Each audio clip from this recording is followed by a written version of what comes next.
today's episode of the Self Storage Insight podcast, I'm joined by Bud Spencer. And Bud Spencer is out of Kentucky and has multiple locations with his company, Security Self Storage. But if you don't mind, give us a little bit of your background and kind of maybe how you got started in self storage a few years ago. I'm Bud Spencer with Security Self Storage here in Madisonville, Kentucky. And I've got one in Hanson, Kentucky, another location, but I've got a total of 6 locations and 549 units. And it's Western Kentucky. It's it's kind of rural, but not like farming community rural. It's, like Southern Illinois type thing. Mhm. It's, there's some industry here. Population of the county is about 60,000. The actual town or the city is about 20, I think. Okay. But but we stay full. I've got into the business, or my wife and I actually are from Atlanta. So she wanted to move back here to get closer to family, which, okay, you kind of do what you got to do. Right. And when I got here, I just kind of like looking for stuff, what am I going to do? And didn't really have to have a job, if you know what I mean. I was in a situation where we were pretty comfortable. I mean, we were getting along just fine. Okay. She was working, so I was talking to my dad, and him and my uncle were they were the largest self storage here in this area. So we kind of sat down and we talked about the margins and some of the, like, yeah, it sounds like a pretty good business, to get into, but Mhm. I wasn't in a mood to start building, from the ground up. Right. So that's just, that just kind of, it didn't appeal to me at the time. So this one facility came available, and almost 5 years ago now. And I took my dad with me, and we went and looked at it, just drive by, and this place, it was a disaster. It was a mess. I mean, you could Yeah. just, you just shook your head.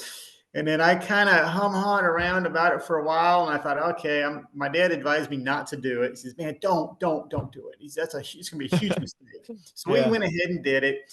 And it's actually turned out pretty good. I had a lady just last week called, and she was in tears because I did not have anything available on Knoll Avenue.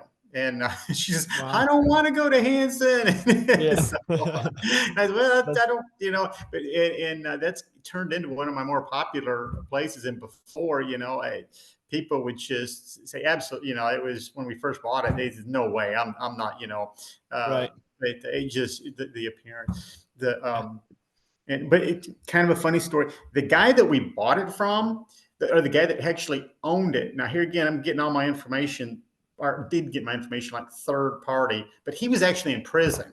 And it was Okay. his mom was the power of attorney, and she totally didn't want this thing.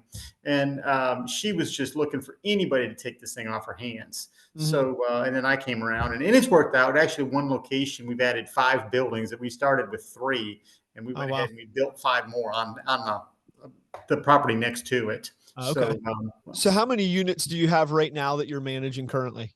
549 units, And you said that was over 6 facilities? Is that correct? 6 locations, 6 and we locations. have a total of 22 buildings now. Our latest acquisition was in Hanson, which is about 5 miles north of the town.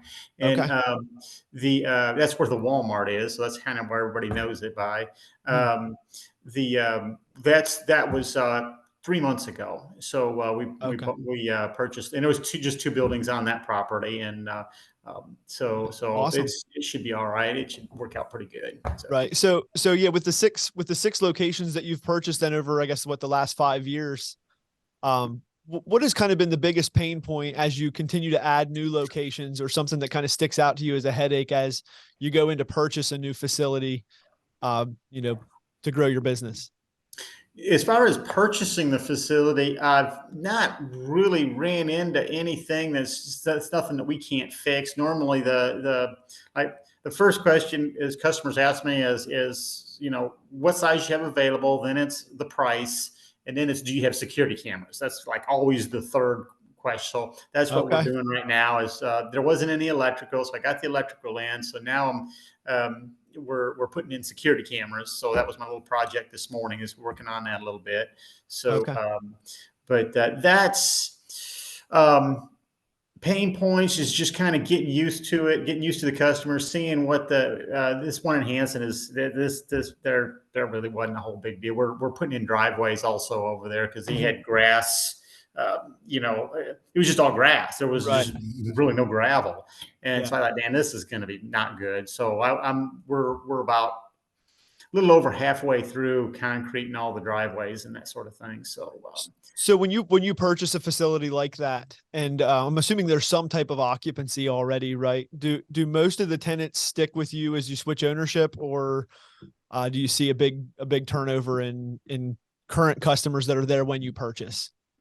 Yeah, right now on Hanson location, the rents were way low. I mean, it was like half the price of where they should be. And I think, some of his customers have been there for like 15 years and he hadn't raised the rent in 15 years. Right. So I've listened to your other guys on podcasts, and everybody in different areas has a different take. It's like, no, Exactly, I don't think there's a right answer, but here, what I've been doing is I got my street rate. If any new customer, this is what they pay, and then I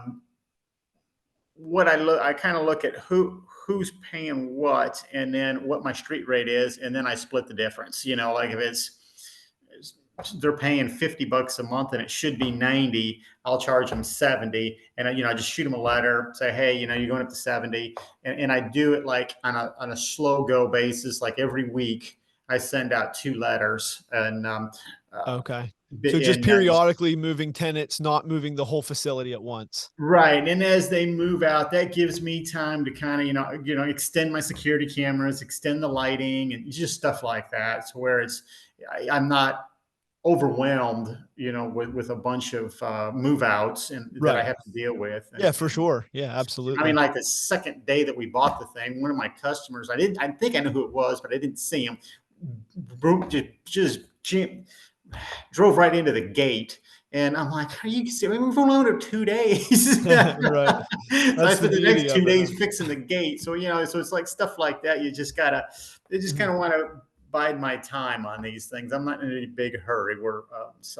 Right. So do you kind of have like a plan as far as like how long you want to take to get it to say 85 to 90% occupancy, and does that factor into kind of how you raise the rates or not really? Oh, it's already 100% when I bought it. Okay.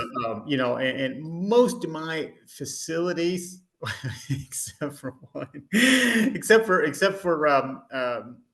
I've had about, I think 2021, I bought another facility, and I mean that I got to tell that story later. But normally when I buy them, they're already 100% or close to it. So. Okay. And then as far as when you set that rate, do you anticipate trying to push some of them out through your rate increases? That way you can get the street rate price, versus trying to increase their rates to that price. And I never put much thought into it until I listened to one of the fellows that you did a podcast earlier, but they had a different strategy. They like to raise the rates above their street rate and then kind of back it down as that, like they're trying to shove people out. Right. And he said, I think he had a statistic like, I forget, 30% move out. It was surprisingly low when I thought, but even for me, but yeah, I try to just do a slow go. And as they move out, and I've had a couple move out. Actually, no, I've only had one move out of our newest acquisition. Only one move out so far, and I think there's another 1 or 2 that are thinking about it. They're talking about it. So. Yeah, which I mean, if you're in an area too where you're sitting at 100% occupancy, that gives you a little bit more flexibility with your rates as well. If it's, it's not like they can just up and leave and go somewhere else. If, you do increase those in-place rates, over time. Again, so but it is amazing to me as I talk to different people, the different strategies based on where people are even located. Like it seems like in rural areas, the occupancy rates are much higher. And they don't increase the rates near as much, where it's, in the more, city metro areas, they do significant rate increases and push people out really fast, but they get them rates up and get money off of them customers pretty quickly. So that, so there's a lot more fluctuation in rates, it seems like, in the more metro areas. But it is interesting to me how much difference there is between how people run their businesses. Right. Yeah. And it doesn't vary much, just a little bit, just enough to make it interesting. Because I've noticed that the other self storage facilities, I mean, here again, there's another, they've actually once, well, of course, just to give you some background, my dad and uncle, their facility is the largest in our area, and I'm the second largest. And then there's like Okay. maybe 20 or 30 other, smaller ones, around. Mhm. And, but, as I've raised my rates and others have also raised their rates too. I'm not the most expensive in the area, but everybody, I mean, there's one guy, he hadn't raised his rates in, gosh, probably 15 years from what I've been Mhm. told. And he's started raising his rates. I think he just realized that why am I sitting here? Something must have clicked because he's on the internet. He's got the website, and something must have clicked with him. Like, why am I sitting here at 100% occupancy at $25 a month for a 6x10 when the guy down the street is charging 45 and he's at 100%? So, Right. so Yeah. I think Yeah. we start seeing, people start paying attention once they're, things don't look Yeah. right. So, Yeah, and I mean, I think a lot of that, yeah, as that market in your area changes a little bit, you either kind of have to change with it or you get left behind. You're either leaving a lot of money on the table by being way low, yeah. but it also then makes it harder for other people to increase their rates if somebody across, a mile away is half the price. So, but yeah, Yeah. if they're at full occupancy, then I guess that kind of solves that problem too. So, Yeah, it's pretty much everybody's pretty much in the 90% ish area. The customers that actually answer are the self storage facilities that actually answer their phone are at 90 mhm. plus. So Right. And so with the different locations that you have, do you just have kind of one office that you work out of and then manage all the facilities out of that one? each location, I'd like to have one, I think, bag, usually a 6x10, and then that's where the security camera is. And I like to have a drop box on at each location because I get quite a few people that just like to put the check, cash, or money order in the drop box, which I check every day. And so that it gives me a good reason to be there, so I don't forget to do my rounds, and because Right. people are always moving in and out. So Mhm. Nice. And I guess kind of just switching gears here just for a minute, maybe just to break it up a little bit. Do you have any horror stories of like a terrible tenant that sticks out in your mind or something crazy that happened at one of your facilities since you started a couple years ago? um, nothing. My favorite one was that guy that I saw a podcast. Something about he had $100,000 in a storage bay they Yeah, auctioned, and dude. a drug dealer or something like that that died. Right. I don't know, but that I Yeah. can't top that one. But the one. Well, it was my dad's place, and they found a. I found. I mean, I've actually had people have store their dogs, like live dog in their storage bay, Oh, wow. and so I had to call the animal control to get them out. But we actually found a pig in one. Somebody was storing their live pig. They saw the dog, and the dog was just happy to get out. But then it says, "Hey, that looks like a pig snout," and gave it a little nudge, and it was like, "It's alive."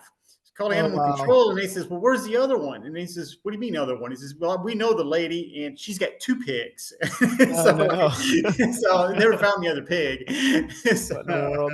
That's but crazy. we're having right now, the horror stories that I'm dealing with now is we're having more, normally about once every 6 months somebody will decide they want to move in or actually live in their storage building. I think it's Right. a really good idea. So Mhm. getting, keep, because it just, neighbors complain about it's a safety cut.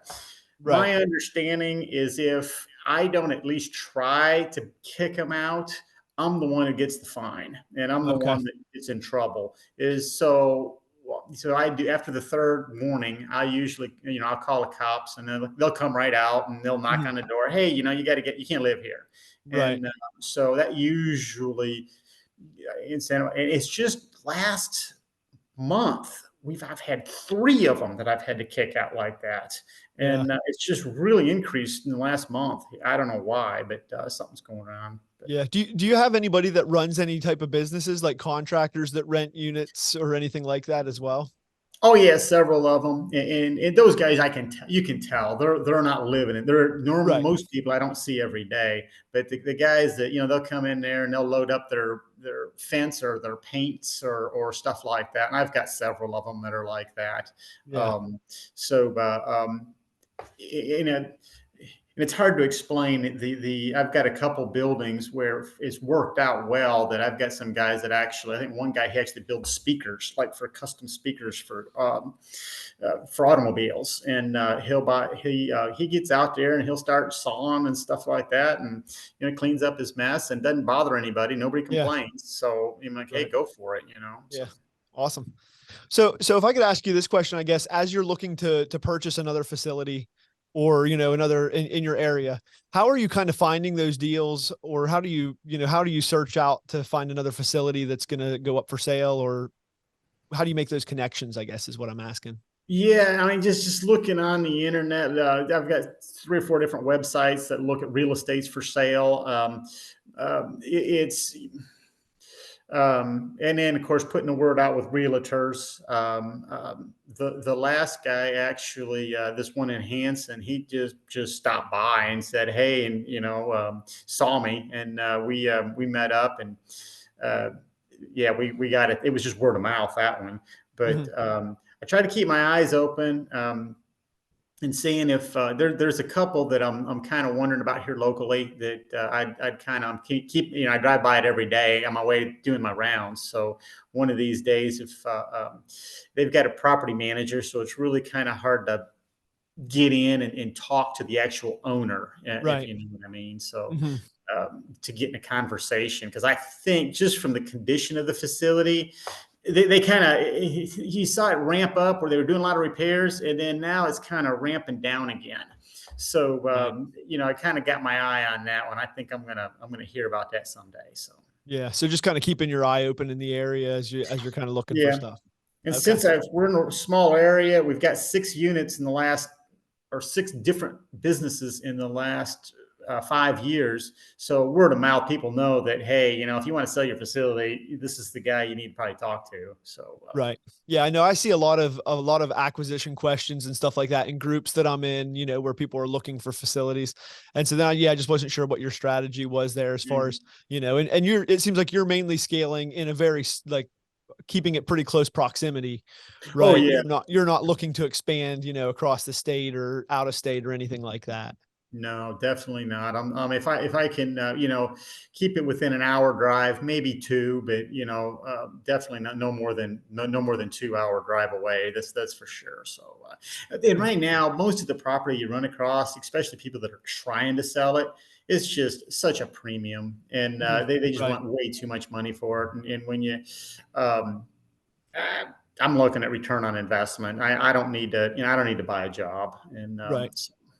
Okay. So if I was looking to purchase a property or in the market to buy a facility, what's one piece of advice maybe you'd give me from the ones that you've bought, something to mainly look out for as I go through that kind of acquisition phase?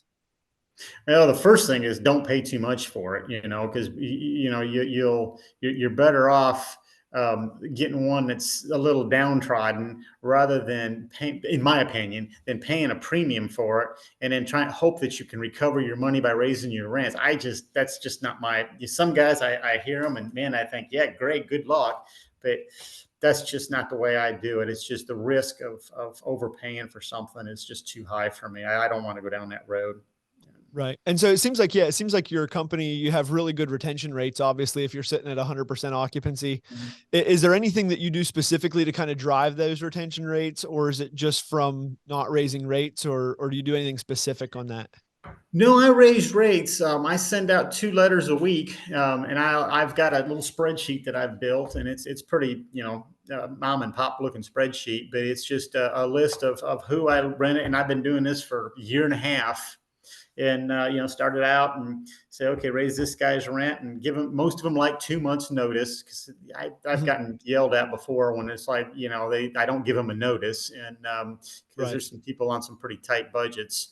So I give them 2 months notice, put their name down, and then raise their rent. And usually not significant. I mean, there's a couple that were significant, but usually it's $10 or something like that a month, at a time. And I usually go a year or something and then raise it again. But uh, yeah, there's just not there's just not a lot of self storages for the number of people that need them out there. So that's, we're kind of fortunate that way. We don't have to do any kind of specials like a $1 for the first month move in, or two Right. for one or anything like that. We don't. There's no discounts. There's no quantity discounts, or rent for a year discount, and it's just So I Yeah. don't really need to, because I'm at 95% occupancy rate. So Right. Which, yeah, I mean, I think too, a lot of that I see anyway, personally around here, is that you have a bunch of new facilities being built. And so in an area where it's being overbuilt almost, well, then they run a bunch of promotional discounts because everybody's trying to get those tenants to move in, hoping that they can keep them. So if you're not in an area like that, it is a big benefit as far as yeah. for your occupancy rates. Around here, and it's just started probably since we've been here in 5 years, the local government has really ramped up ordinances and regulations, and I guess they got a lot of time on their hands or something. So if you're going to build a storage facility in this area, you're going to spend a lot for it, because right now they're on a stormwater ordinance kick where that just, if you want to put stormwater on a facility, I mean, I've read the numbers I looked at would add 30 to 50% to your project. Oh, wow. So that's That's going to significant. really have an effect on your return on investment. And when you address it to the city, Mhm. their response is, yeah, but just think how much nicer it's going to be. Right. So it's like, you gotta, for me, it's more of an investment. It's more like buying 100 shares of McDonald's, Mhm. not so much as, I don't know, like, running an actual business, and I Right. kind of I have a tendency to treat it more like an investment than I do a business, but Okay. it is both. Right. So. So as far as with the size of your company, do you run it pretty much by yourself, or do you have anybody else that helps out with management or anything like that? Not so much management. Once in a while, I'll get into a project like, concrete, or something like Mhm. that, where we're pouring concrete or building the buildings. I mean, I've got a couple carpenters Right. that Sure. they'll jump in there. But uh, yeah, but as far as management, day to day stuff, it's in. Um, I tell my kids that everything I know I could teach to an eighth grader. I mean, it's Okay. it's just not. Yeah. There's just not a lot to it, as far as I can do my walk arounds in an hour and a half, or drive Mhm. arounds. I mean, I can get off the five. If nobody moves in, nobody moves out, and I don't see anybody, you can get in a conversation. I can usually do an hour and a half, uh, just red locks on, red locks off, and check for any kind of weird stuff, like people living in their bay, stuff like Right. that. So basically on that scale, then you could get to about 1,800 units, right? All by yourself, doing Well, walkthroughs. no, because what happens is, and I calculated that out, for every 100 units, the way I do it and what I do, it's one day. So 500 units, 5 days, that's a 40-hour week for most people, because one and Mhm. a half hours, that's not normal. Normally Right. somebody, will move in, move out, or, door spring breaks, or latch won't, or something, there's always some issue. Right. But if it's, yeah, no, there's 1,800 wouldn't, yeah, one guy couldn't do that. Right. Yeah. But no, that's awesome. Yeah, it was more of a joke, but Oh yeah, about yeah, yeah. 500, and because I don't have any kind of, like, kids or anything like that. So I don't mind going out there on a Saturday afternoon, and Well, you that's know, impressive too if you're doing a lot of the maintenance stuff yourself as well, because I yeah. know, yeah, a lot of the people are outsourcing that, or subcontracting that out to somebody else that to come in and do repairs. So Maintenance it could be, when you got to hire your maintenance done. I mean, that gets expensive quick. Mhm. I mean, Right. all you got to do is have to hire somebody to replace a door, and Yeah. it doesn't take long. Yeah, the price triples pretty quick if that's Yeah, yeah.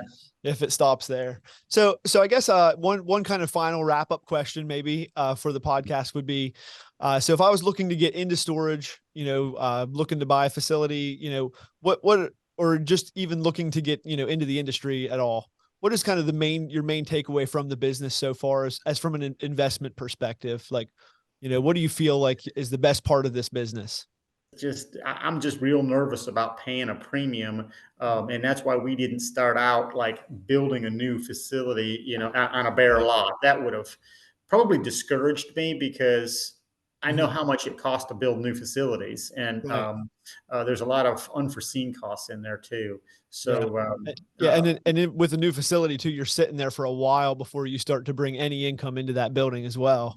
So, yeah, usually you're 12 months into the investment before you start to see any return or even anything to pay the cost of construction. So, yeah. That's I'm just yeah, like I say, by the time and especially if you got to borrow the money, especially at today's rates, mhm, um, I yeah, just even when it was like yeah, well, when you could get money at like 5 or 6%, even then, I was just sitting there. Wow, man, I don't know. That's there's not enough room in there, for me. mhm, So right, uh, most of the people that call, I get probably at least every other week, sometimes once a week, somebody call wanting to buy our facility, just cold call type stuff, right, and I'm sure everybody in this business does, yeah, but. Um, most of them have the same thing that they got investors. They're not going out and borrowing the money. And I says, yeah, right. you have to. You can't borrow the money and get into this business. I don't see how you can do it. And we could probably go on for a while yet, but Oh yeah. I think uh, most people in the self storage business, once they get rolling with it, yeah, it just goes. You just it's yeah. just one story after another. Right. This podcast episode was brought to you by CC Storage. CC Storage is a property management software that helps you pass the fees of credit card processing onto your customers so you don't pay credit card processing fees ever again. If you enjoyed the podcast, there's a link below where you can fill out a form and be interviewed on the podcast with myself. If that interests you, please click the link below and we'll be in touch. We hope you enjoyed this podcast episode. Don't forget to check back next week for another interview with another self-storage property owner.